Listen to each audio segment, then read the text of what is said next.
절대센터 전도운동 세 번째 시간입니다. 절대적 방법. 이 두란노 서원에서 일어난 일이 앞으로 절대센터에서 벌어져야 되는 일이지요. 두란노 서원 이 집중 사역을 통해서 단 2년 만에 바울은 아시아의 전 지역을 압도하는 전도운동을 일으켰던 겁니다. 우리에게 그와 같은 응답이 일어나야 될 줄 믿습니다. 먼저 서론으로요. 우리가 집중을 잘못하게 되면 자꾸 틀린 집착을 하게 됩니다. 사람은 본디 무언가의 노예로 살게 돼 있죠. 사람을 주장하는 게 그 사람의 주인입니다. 그래서 나는 하나님을 떠나서 난 자유다라고 생각해도 자유가 아닙니다. 죄의 종이고 흑암에 노예된 상태인 거지요. 사람은 반드시 무언가에 매여 있게 돼 있습니다. 그래서 하나님께 매여 있지 않고 말씀에 집중 안 돼 있다. 무언가 다른데 집착되어 있게 돼 있어요. 틀린 집중을 우리 이제 집착이라고 부르는데 사람이 자기 감정에 집착되어 있는 상태. 그러면요 굉장히 자기를 넘어서기 힘들어집니다. 자기가 세상으로부터 주입받은 것에 집착되어 있다. 그러면은 말씀이 그에게 뿌리 못 내리게 돼 있죠. 마치 가시덤불이 많은 양분을 빼앗아가고 있는 그 밭에 좋은 식물이 자랄 수 없는 것과 같습니다.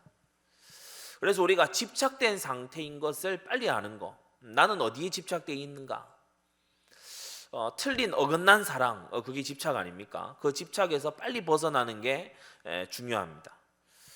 집착되어 있는 사람들의 특징이 자꾸 착각을 해요. 안 되고 있는데 되는 것처럼 착각하고, 분명히 죄를 저지르고 있는데 이게 심각한 게 뭐냐면 죄를 죄로 알면 이 회개가 이제 필요하구나 이걸 알 거 아닙니까? 근데 죄를 죄로 여기지 않아요. 그래서 심각한 착각 속에 있는 겁니다. 많은 교회들이 오늘날 죄책감 버려라 이렇게 얘기하는데요. 회개에는 죄책감이 필수입니다. 죄책감이 없이 무슨 회개를 합니까?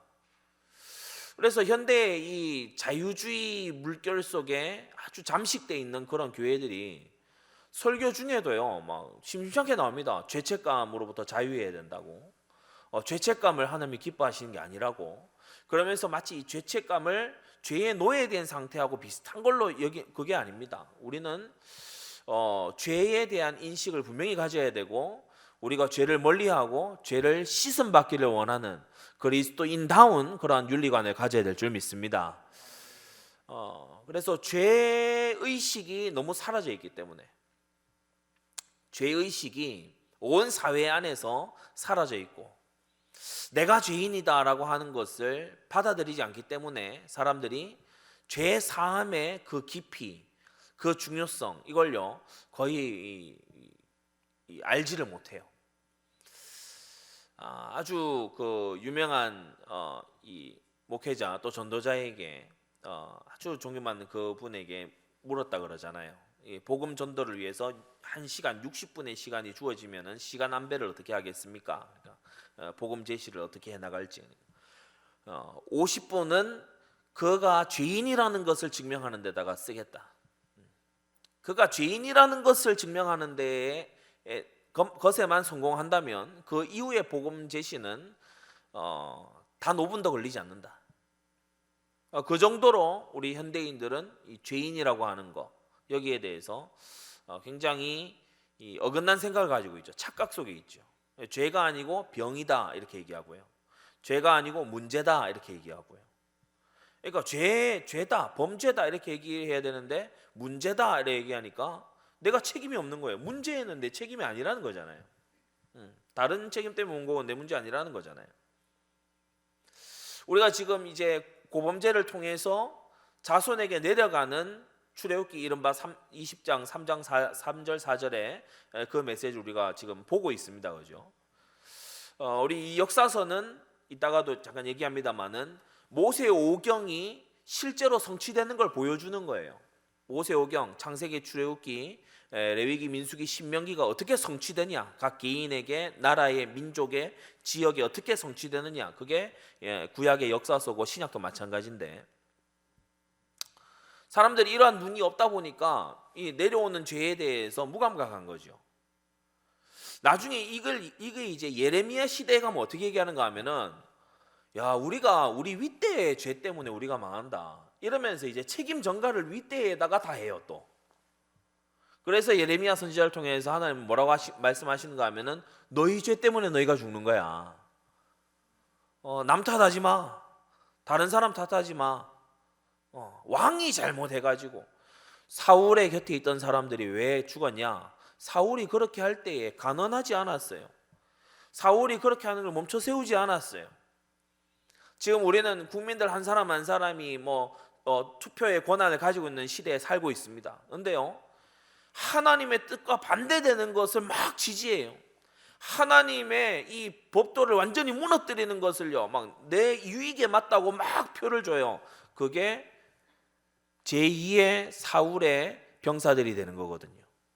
우리는 그러한 죄에서 자꾸 벗어나야 되는데, 죄를 병이라 그러고, 죄를 문제라 그러고, 죄를 뭔가 피해라고 그러고, 그렇게 이제 착각 속에 있는 거죠. 왜냐? 틀린 집착 속에 오랜 세월이 있다 보면 그렇게 되는 겁니다. 자, 전도도 마찬가지입니다. 우리가 띠뛰고 나가서 전도지 돌리고 이런저런 걸 할 수 있겠죠. 그런데 오늘 제목처럼 하나님이 주신 절대적 방법으로 돌아와야 됩니다. 전도도 이상한 집착을 가지고 하면 안 돼요. 붕어빵 전도 할 수 있다고요. 할 수 있어요. 이 겨울에 붕어빵 좋은 거 아닙니까? 붕어빵이 죄를 짓는 게 아니잖아요. 근데 그럴 수 있어요. 그런 방법을 써서 한다, 좋은 의도로 하는 거겠죠. 그러나 그걸요, 성경적인 방법인 것처럼 이상하게 돌려 말하면 안 됩니다. 우리는 성경적인 방법으로 돌아와야 될 줄 믿습니다. 그래서 첫 번째가 하나님이 우리에게 주신 20가지 절대 시스템이에요. 하나님이 우리에게 주신 20가지 절대 시스템. 그 첫 번째가 뭐냐? 5 증거라고 써져 있는데 바로 하나님의 말씀 성경입니다. 하나님은 성경을 우리에게 먼저 하나님의 절대 시스템으로 주신 거예요. 모든 성경은 그리스도 예수 안에 있는 지혜로 말미암아 구원에 이르는 지혜가 있게 한다라고 했지요. 그래서 하나님의 이 모든 말씀, 모든 성경, 이것이 우리의 이미 주어져 있는 절대 시스템이에요. 성경이 5 증거가 있어요. 율법서, 그리고 선지서, 그리고 시가서 뭡니까? 이 하나님 백성의 마음 자세입니다. 아까 율법서는 기준이라고 했고, 선지서 같은 경우는 이 율법에 대한 증거죠. 그리고 복음서, 율법의 완성입니다. 서신서 뭡니까? 이제 복음 가진 자의 삶을 말하는 겁니다. 이 5가지 증거, 이것을 하나님께서 이미 우리에게 시스템으로 주셨어요. 성경 66권은 완벽한 시스템입니다. 그래서 회당에 들어가서 오늘 8절에 회당에 들어가서 3달 동안 담대히 하나님 나라 강론했다고 했는데, 회당에 기본적으로 세팅되어 있는 게 성경이에요. 회당에 기본적으로 딱 들어있는 게 모세율법이 딱 세팅되어 있어요. 바울이 거기에서 사역을 해 나간 것입니다. 우리도 성경을 퍼뜨리고 성경을 전달하고 성경을 말해주고 성경을 심는 그러한 우리의 전도 사역이 되어야 될 줄 믿습니다. 이게 절대적인 방법이다. 그래서 의외로 많은 교회들이요, 성경 제쳐놓고 딴 거 합니다. 여러분, 전도지 주기보다 사복음서를 주세요. 그래서 이번 우리 지금 성경학교 수련회 이거 할 때에 제가 이런저런 어떤 특별 활동들 그 협의를 지금 교육국하고 같이 하고 있습니다만은, 좀 우리가 이 쪽복음, 원래 이 성경은 66권이잖아요, 그죠? 특히 복음서 이 4권 중에 한 권 한 권 낙권이 소책자로 주어진 거란 말입니다. 그걸 우리 후대들이 조금 자신의 전도에 활용할 수 있도록 좀 도와줘야 되겠다. 왜냐하면 66권 다 같이 들고 다니는 이것도 필요하지만, 모든 성경을 한 권에 가지고 있는 것도 필요하지만은, 이 성경 하나하나를 진짜 시스템적으로 쓸 수 있도록 우리가 앞으로 그런 부분을 좀 도와줘야 되겠다. 여러분, 성경을 통해 전도해야 정확하게 됩니다. 복음이 뭐냐? 복음서가 복음이에요. 거기 적어놨잖아요. 마태복음, 마가복음, 누가복음, 요한 복음이 뭐냐? 복음서가 복음입니다. 그럼 복음서가 뭘 말하냐? 예수 그리스도를 증거함을 믿습니다. 그래서 예수 그리스도가 복음이라는 거예요. 바울은 성경을 통해서 하나님 나라를 강론했다. 성경을 가지고서 증거했어요. 여러분, 성경이 최고의 교재입니다. 성경을 통해 말씀 운동하시기 바랍니다. 그래서 성경을 잘 배우고 성경 말씀 속에서 기도가 튀어나오고 성경 말씀 속에서 사명이 나오고 성경 말씀 속에서 나의 행할 바가 나오고, 이게 정상적인 시스템인 줄 믿습니다. 그래서 하나님 말씀을 계속해서 강론하는 우리 예를 들어서 엠마오 같은 이런 훈련들 굉장히 소중한 훈련들이죠. 지금 강단 말씀도 계속해서 성경의 순서대로 모든 장르를, 이 5가지 증거가 모든 장르에서 다 나오고 있지 않습니까? 자, 두 번째, 하나님께서 이미 현장 속에 놓아두신, 또 교회 안팎에다가 하나님께서 창조의 섭리를 따라서 이미 주신 세팅, 이미 주신 시스템이 있어요. 그게 5체계입니다. 하나님은 바울이 움직이기 이미 전에 회당을 전부 깔아두신 거예요. 바울이 이 발판 속에서 움직인 거예요. 여러분, 와 있는 응답, 당하는 인도, 바울은요 철저히 응답 따라갔습니다. 가면 회당부터 먼저 딱 들어간 거 있죠. 이게 뭘 말하냐? 여러분, 이미요 연령별로 기관이 다 있어요. 이 기관이 여러분의 전도문입니다. 제가 우리 전도사님한테도 그 얘기를 하고 우리 중요한 멤버들한테 그 얘기하는데요, 전도문은 널려 있다. 전도문은요 조금만 기도하고 보면 모두 열려 있어요. 여러분의 자녀가 전도문이고, 여러분이 봉사하는 기관의 학생이 전도문이고, 여러분의 기관의 동역자가 전도문이고, 그렇습니다. 항상 전도문은 열려 있게 돼 있는 거예요. 구역이 마찬가지지요. 구역이 전도문으로 열려 있는 거예요. 그리고 뭡니까? 훈련 속에 들어올 때, 갈 때, 올 때, 이때가요 하나님께서 중요하게 보시는 전도문이 그곳에 있는 겁니다. 그리고 전도와 선교는 이제 본격적으로 하는 거니까 말할 것도 없죠. 기관, 구역, 훈련, 전도와 선교. 바울은 회당과 서원에서 이러한 전도문들을 제대로 찾아낸 거죠. 이때 당시에 서원, 도서관을 말하는 건데요, 이때 당시에 이 서원이라고 하는 것은 그 당시 모든 지식인들의 집합소입니다. 글을 모두가 읽을 수 있는 시절이 아니었어요. 서원이 있다, 거기에 사람이 왔다, 이 말은 적어도 글을 읽는다는 겁니다. 그리고 거기서 아주 유명한 철학자들이 강론하고 굉장히 이 이름난 가문의 자제들이 오기 때문에 엘리트 사역의 총집합소가 이 서원입니다. 오늘날로 말하면은 아주 유수한 대학과 같은 그런 현장이죠. 바울이 이 현장으로 일부러 간 겁니다. 왜냐, 여기에서 모든 영향력이 가기 때문에 이 현장을 놓치면 안 되니까. 여러분, 우리도요 전도와 선교를 해 나갈 때 영적 거점부터 확보하고 차지해 나가는 그런 우리가 되어야 될 줄 믿습니다. 그러면서요 주님은 5단계를 가지도록, 신앙이 한 번에 막 중직자 신앙이 되도록 그렇게 하시지 않았어요. 그래서 우리가 이 목회 서신에도 보면은 중직자를 세울 때에 새로 입교한 자는 못한다라고 돼 있어요. 새로 입교한 자로 하지 말지니, 왜냐 마귀의 올무에 빠질까 하며. 새로 입교도 얼마 안 됐는데 뭐 과정도 거치지 아니하고 갑자기 뭐 나이가 좀 있다고 해가지고 장로다 이렇게 딱 되면은 우쭐해지고 교만해진단 말이에요. 교만은 모든 죄를 불러일으키는 덫이 됩니다. 그래서 새로 입교한 자로 하지 말지니라고 디모데전서 3장에 나와 있죠. 왜 그러냐? 새 신자가 갖추어야 될 신앙의 틀이 있어요. 이게 1단계입니다. 새 신자. 기관에 지금 섬기시는 부장님들도 아마 지금 같이 말씀 듣고 계실 텐데, 또 지교회도요 마찬가지고요. 진짜 올 한 해에 하나님의 전도를 정말 체험하고 싶다 그러면은 기관과 지교회 사역자들은 새가족반 두고 기도하세요. 새가족반. 꼭 교회의 공식 스케줄로 해야 된다, 저는 그런 말씀을 드리는 게 아닙니다. 새가족이 올 수 있는 말씀 운동을 준비해라. 새가족을 위한 사역의 시간을 따로 할애를 해라. 딱 두 사람이라도 괜찮습니다. 여러분 구역은 새가족반 못합니까? 할 수 있어요. 새가족반 메시지 다 있잖아요. 새가족반에 필요한 그런 이 흐름들 다 있지 않습니까?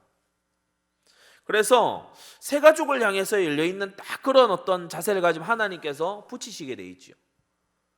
더 나아가서 이제 두 번째는 양육자, 우리가 반이 있습니다. 근데 양육의 아주 이 기초는 뭐냐? 응답을 볼 줄 알고 임마누엘이 되고 하나님 안에서 인도받을 줄 아는 이런 사람이 되도록. 그리고 세 번째 제자. 제자는 뭡니까? 이 임마누엘의 산 증인이 되는 겁니다. 그래서 제자의 기준이 뭐냐? 아브라함과 이삭, 야곱처럼 되는 거죠. 뭐냐? 있는데 사람이 찾아와요. 되어지는 전도 속으로. 이게 이제 제자입니다. 그리고 사역자. 제자 일으키는 요원이죠. 그러면서 이 세신자로서부터 사역자까지의 모든 걸 거친 사람들이 사실 이 중직자가 돼야 이제 초대교회의 전도운동이 일어나게 되는 겁니다. 다메섹의 아나니아가요, 사역자로 딱 준비되어 있는 거예요. 그러니까 제자 일으킬 사역자 될 바울이 다메섹에 와서 딱 붙는 겁니다. 여러분 준비되게 되시기를 바랍니다.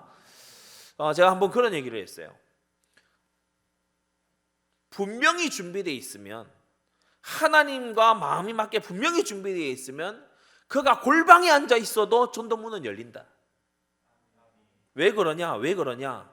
하나님께서 우리보다 전도를 훨씬 더 원하세요. 이 세상의 어떤 피조물보다 하나님께서요, 구원 사역을 더없이 원하시는 그 참된 증거, 당신의 독생자를 제물로 내어주셨습니다. 그래서 하나님이 주신 이 시스템이 딱 자기에게 세팅되어 있잖아요. 그러면 전도문 열리게 돼 있어요. 실제라니까요. 있는데 전화 와요. 예를 들어 저 같은 경우입니다. 있는데 전화 와요. 근데 뭐 제가 뭐 평소에 뭐 많이 그렇게 해놨냐, 그게 아니에요. 한 번씩 전화 와요. 그래서 갑자기 불신자인데 말이죠, 신앙 상담합니다. 최근에 자기가 고민이 있다 그래요. 누가 물어봤습니까? 자기가 술술 얘기해요. 복음을 말할 수밖에 없게끔 딱 얘기가 돼요. 희한한 일이죠. 선교지 이런 데 가서도요, 저 같이 가는 팀들이 신기한다니까요. 막 가다가 특히 저는 이제 인도에 가서도 누가 저한테 길을 물어보고 이러는데, 가서 이게 사거리에 서 있으면요, 와가지고 꼭 길 물어봐요. 길 물어보면 길 알려줘야 되잖아요. 그가 물은 길이 아니고 진짜 길을 알려줘야 되잖아. 그래서 그 말로 시작해. 왜냐면 자기가 먼저 말 걸었거든. 복음을 전하게 되는 거예요. 여러분, 하나님의 절대적인 소원이 구원사역임을 믿으십니까? 그래서 하나님과 통하면요, 전도문 열리게 돼 있어요. 제자가 와서 붙게 돼 있는 줄 믿습니다. 이 믿음을 가지는 것이 너무나 중요하다.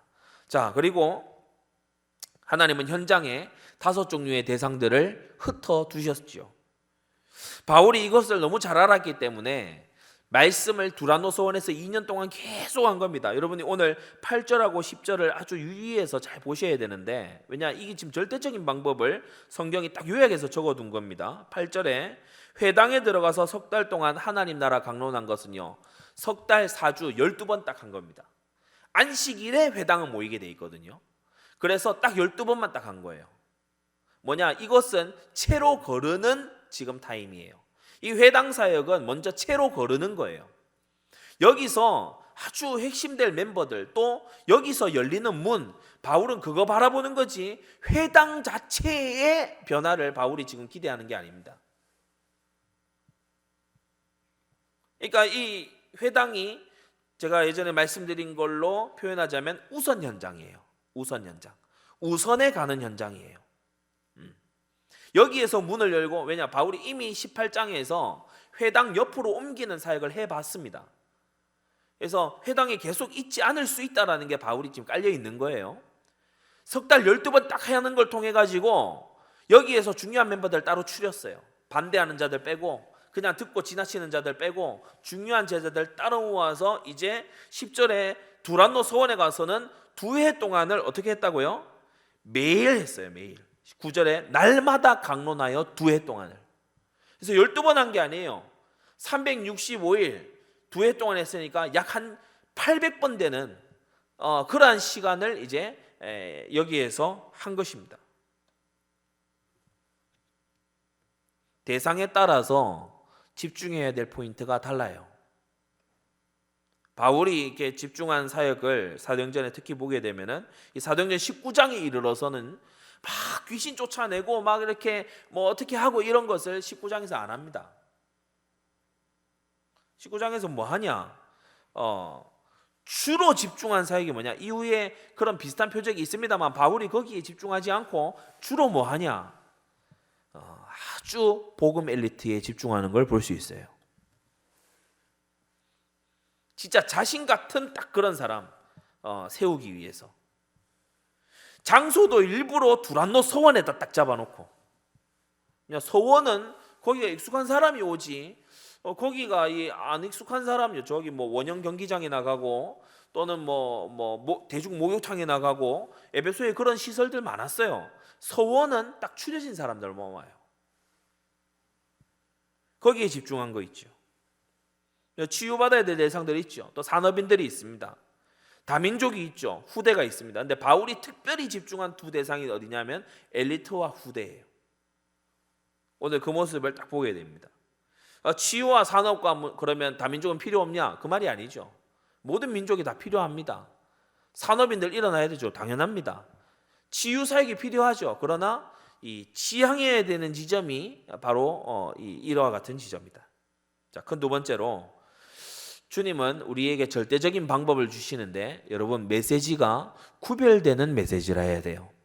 그 옆에다 적어 놓으세요. 사명자라야 들을 수 있는 메시지를 전해야 돼요. 이게 포인트입니다. 사명자라야 받아들일 수 있는 메시지. 그래야 걸러질 거 아닙니까? 누구나 다 들을 수 있는 말이 아닙니다. 사명자라야 들을 수 있는 말. 자를 죽인 자가 받아들일 수 있는 말. 그걸요, 이 바울이 이제 이 회당과 서원에서 진행해 나간 겁니다. 우리가 8절에 보게 되면 석 달 동안을 하나님 나라에 대해서 강론했다. 하나님 나라, 바로 세 가지인데 하나님의 주권, 절대 주권을 말하는 거죠. 하나님의 절대 주권.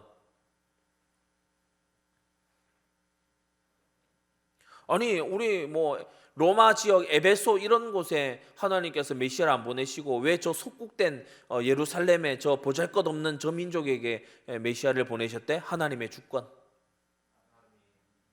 똑똑한 우리가 막 이렇게 하는 게 아니고 왜 이렇게 뭐 보기에도 허름한 이런 사람이 와서 하는데 우리 꼭 들어야 하나님의 주권. 하나님 나라를 전했다. 두 번째는 하나님의 통치. 하나님이 모든 이 불신자와 신자의 삶 가릴 것 없이 모든 걸 통치하고 계신다. 그 안에서 인도와 응답을 발견하는 새로운 눈이죠. 거듭난 눈. 그리고 하나님 나라라고 했을 때 영원함입니다. 영원한 세계. 바울은 분명히 하나님 나라의 현재성과 장래성을 함께 얘기했어요. 지금 통치받는, 지금 하나님의 주권 아래 살아가는 삶도 말했지만 사도행전 우리가 14장에 보게 되면은 우리가 하나님 나라에 들어가려면 많은 환난을 겪어야 할 것이다. 장래를 말하는 겁니다. 영원한 하나님 나라를 같이 말한 거죠. 그러면서 이 하나님 나라에 대하여 8절에 강론하며라고 했는데 이 강론을 디아레고마이라고 합니다. 원어로 디아레고마이라고 하는데 단순히 외쳤다라는 단어가 아니에요. 이 강론이라는 단어는 문답도 포함하면서 서로 어떤 인터랙션, 서로 이 상호 관계를 통해서 통하여서 디아라고 했을 때 통하여라는 디아레고, 이게 뭐냐 하면은 서로 통하면서 교통하면서 증명했다라는 겁니다. 말씀 운동에서 중요한 게요, 가서 말씀 막 하고 기도합시다. 그리고 마치 그거요 그다지 좋은 형태 아닙니다. 뭐냐, 피드백을 받아야 돼요. 피드백은 주로 기도 제목을 통해서 받는 게 좋습니다. 왜냐, 이 사람이 기도 제목 어떻게 잡는지 보면은 지금 말씀의 줄을 잡고 있다, 영 따라가고 있다 알게 되잖아요. 그러면서 간단한 포럼 이런 것도 또 중요합니다. 왜냐, 피드백을 받아야 되니까. 그럼 이 사람이 말씀에 대해 제대로 줄을 잡고 가고 있는지, 진짜 사명자에게 있어야 될 고백과 결단이 나오는지 이걸 확인하면서 해야 되지. 그냥 막 무턱대고 지속한다. 그건요 맞지 않습니다. 그래서 성경에서 지금 이 강론하며 디아레고마이라고 하는 이 단어를 쓰고 있는데 아주 유의미한 단어입니다. 디아레고마이, 교통하면서 증명했다. 그러니까 질문도 하고 문답 교육을 포함하는 단어라고 했죠. 디아레고마이. 그러면서 강론도 하는데 세 번째로 권면도 했어요. 페이토라고 하는 단어입니다. 페이토. 헬라어로 페이토라고 하는데 설득한다는 뜻입니다. 설득. 말 그대로 권면, 설득하는 거죠. 뭐냐? 더욱더 기도하는 것을 권면하고, 더욱더 헌신하도록 권면하고, 더욱더 충성하도록 권면하고. 우리가 말씀 운동 가서 이 사람을 단기간 안에 정말 빨리 성장시키고 싶다. 그러면 같이 데리고 현장 가면 됩니다. 저도 연세대학교 말씀 운동 이렇게 들어갈 때에 앞에 말씀 짧게 딱 합니다. 그리고 같이 현장 가서 보여주거든요. 봐라. 현장 가면은 지금 2단과 4입이가 엄청나게 전도하고 있다. 근데요 신자들이 거의 모르거든요. 지나다니면서 뭐 겉만 보니까 뭐 가게 상호만 보고 다니지 모른단 말입니다. 가서 보면은 이미 2단 4입이들 나와가지고 전도하고 있거든요. 그러니까 우리 이런 경우도 있었어요. 여호와의 증인하고 그 하나님의 교회인가요? 그 둘이가 서로 논쟁하는 사이에 우리가 들어간 거예요. 이런 스펙타클함도 있습니다. 그러니까 어려서부터 교회 다녔는데 현장 아무것도 몰라. 그러니까 가서 이 지금 안상홍 증인들을 만나면 어떤 식으로 얘기를 해 들어가야 된다 이거를 몰라. 그냥 현장에 가서 그야말로 현장전을 해본 경험이 없는 거예요. 이런 사람들을 현장의 군사들로 세우기 위해서는 권면과 동행이 반드시 필요하죠. 여러분 사명자를 구별하는 메시지 준비하시기를 바랍니다. 네. 지금 중직자 피택이 되신 분들요, 진짜 전도의 생을 걸어야 돼요. 뭐 당연한 얘기 아닙니까? 우리가 하나님 나라의 일을 위하여서 부름받는 거거든요. 재물 가지고는 헌신하고 우리의 삶을 가지고는 현장 정복하고 우리 그렇게 살아야 될 줄 믿습니다. 그러기 위해서는요 뭐 단지 가서 우리가 뭐 전도시 나눠줬다 오늘 영접했어요 이게 아니고 진짜 성경적인 절대적 방법을 가지고 복음 전도하고 말씀 운동 열고 제자 삼고 교회 세워 나가야 됩니다. 여러분 현장의 다이나믹을 아는 사람이라서 대화가 통해야 돼요. 서로.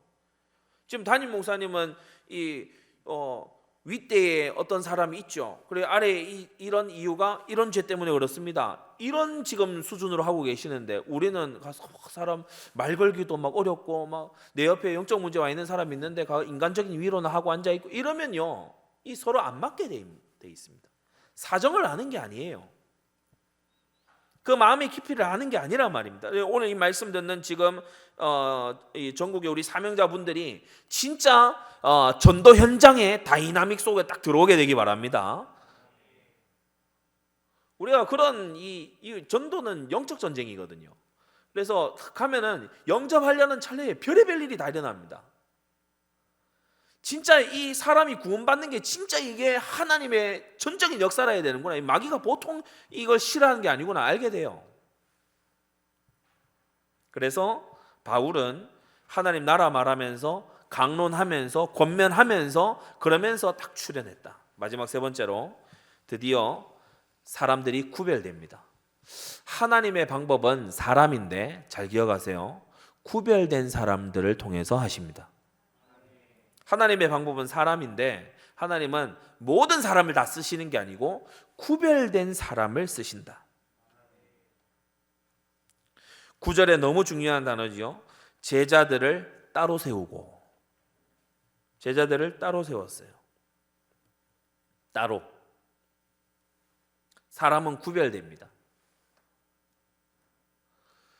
복음을 듣고 그냥 지나쳐버리는 사람이 있어요. 뭐 믿든 안 믿든 간에 복음을 들었는데 그냥 들었어요. 그리고 뭐 그다지 뭐 감격이 있거나 깨달음이 있거나 뭐 막 울림이 있거나 막 부서짐이 있거나 그러지 않아. 그냥 들은 거예요. 그렇구나. 나 같은 죄인을 위해 예수님이 죽으셨다고 막 통탄하면서 울고 이런 사람이 있는데, 그런 사람을 보면서 의아해하는 사람도 또 있어요. 그냥 듣는 자들. 그러니까 회당에서도 듣고 뭐 바울이 서원으로 옮겼다 그러니까 한번 가서 들어볼까 이래가지고 그냥 듣는 그런 사람이 있어요. 두 번째는 아예 공개적으로 비방하는 사람이 있어요. 9절에 보면은 무리 앞에서 이 돌을 비방하는 사람들.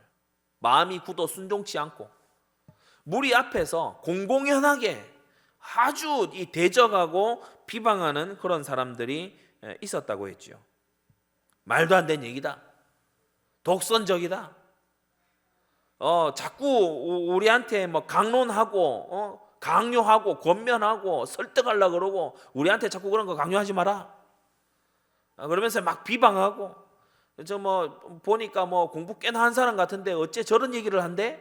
뭐 그렇게 막 비방하고 그런 사람들도 있다. 거기서 여러분이 명심해야 될 건요, 모두에게 환영받는 메시지는 복음 아닙니다. 모두가 박수 쳐주는 메시지는 복음 아닙니다. 불택자가 싫어해야 복음입니다. 복음은 모든 믿는 자에게 구원을 주시는 하나님의 능력이 되는 거지, 믿지 아니하는 자까지도 좋아하는 게 복음이 아닙니다. 왜냐? 복음은 죄를 드러내고 하나님의 주권을 말하고 영원한 이 천국과 지옥의 영원한 결별을 말하고 있기 때문에 당연히 지옥의 자식들, 멸망의 자식들은 싫어하게 돼 있는 거죠. 비방자들이 생겨나게 된다는 거예요. 그냥 듣는 자들, 비방자들, 그리고 세 번째 제일 중요한 제자들이 구별된다는 겁니다. 두란노 서원에서 2년 동안 했어요. 바울이 골로새에 간 적 없어요. 아시아에 있는 이 골로새, 히에라볼리, 바울이 간 적 없어요. 라오디게아 간 적 없어요. 그런데 골로새, 라오디게아, 히에라볼리 이런 곳에요, 전부 제자들이 복음 들고 찾아간 거예요. 그 중에 대표적인 사람이 에바브라입니다. 골로새 교회를 세운 에바브라. 그 중에 아주요, 이 사도행전 20장에 이 아시아 전역에서 활동하고 서시서 곳곳에 등장하는 바울의 아주 키 멤버가 두기고 같은 사람. 아시아의 대표적인 두 제자가 사도행전 20장에 호명되죠. 그게 두기고와 드로비모예요. 그게 전부 다 이 두란노 서원 사역에서 일어나진 그런 사람들입니다. 이 두란노 서원에 지금 이 나중에 가서 사도행전 20장 4절에 가서 드디어 발견이 되지만은 우리가 뭐 세군도 같은 사람들, 아리스타고 같은 사람들이 이 두란노에 지금 같이 와서 함께 있는 거예요. 이전 현장에서 발굴된 사명자들이 이 두란노 서원에 와서 바울의 사역을 같이 돕고 사역하고 있는 겁니다. 여러분, 놀라운 이 기록 아닙니까? 10절에 유대인이나 헬라인이나 아시아에 사는 자 다 주의 말씀을 들었다. 여러분, 이게요 복음화의 완성입니다. 성경은 아시아 복음화가 이와 같은 방법으로 완성됐다고 기록하고 있어요. 모든 사람이 믿는 게 복음화의 완성이 아닙니다. 모든 사람이 듣는 게 복음화의 완성이에요. 여러분, 우리 구미 전역에 듣게 해야 될 줄 믿습니다. 이 나라 전체가 들어야 될 줄 믿습니다. 그걸 위해서 오늘 절대적 방법이 성경에 기록돼서 우리에게 주어진 거예요. 말씀을 정리하겠습니다.